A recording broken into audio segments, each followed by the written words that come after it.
na ang eleksyon pero may mga pasaway pa rin na mga kandidato pagdating sa kanilang mga campaign material. Ang detalye sa agenda report ni Joash Malimban. Napalawak na nga natin, binigyan na nga natin extension, hindi pa tinatagal, patigasan na lang talaga.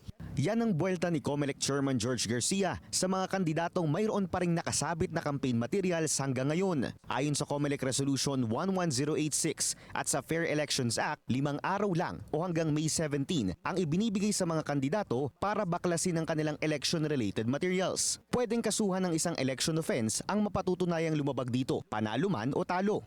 Again, wag pong sabihin ng iba, natalo na naman ako eh. Mabuti kung ito yung last na pagtakbo nyo, may tatakbo pa ulit sa susunod eh.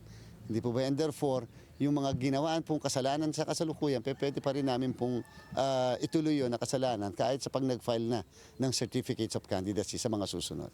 Sa kabuuan, mayroon ng 64.4 tons na confiscated campaign materials mula sa Metro Manila. Ang bawat city government may kanya-kanyang clean-up na isinasagawa para matiyak na may patutupad ang COMELEC guidelines. Kaninang umaga, nagsagawa ng isang inspection ang komisyon sa Payatas Disposal Facility sa Quezon City. Karamihan sa tarpaulins na nandito, mga kinumpiska dahil sa paglabag sa guidelines ng poll body. Bukod sa mga tamang size, required kasi na dapat gawa sa biodegradable materials ang mga campaign paraphernalia. Kaya ang mga kumpiskado diretso sa Eco Waste Coalition, local government units at sa BJMP para i-recycle. Sa Quezon City, ang mga tarpaulin kino-convert into recycled bags ng BJMP inmates at ibinibenta sa halagang 399 hanggang 499 pesos. Since 2019 po, ginagawa po namin mga eco bags ang ating mga election tarpaulins. So nagpartner po kami with the local designer at tinuturuan po niya ang ating mga persons deprived of liberty paano po mag-cut para mabuo po yung bag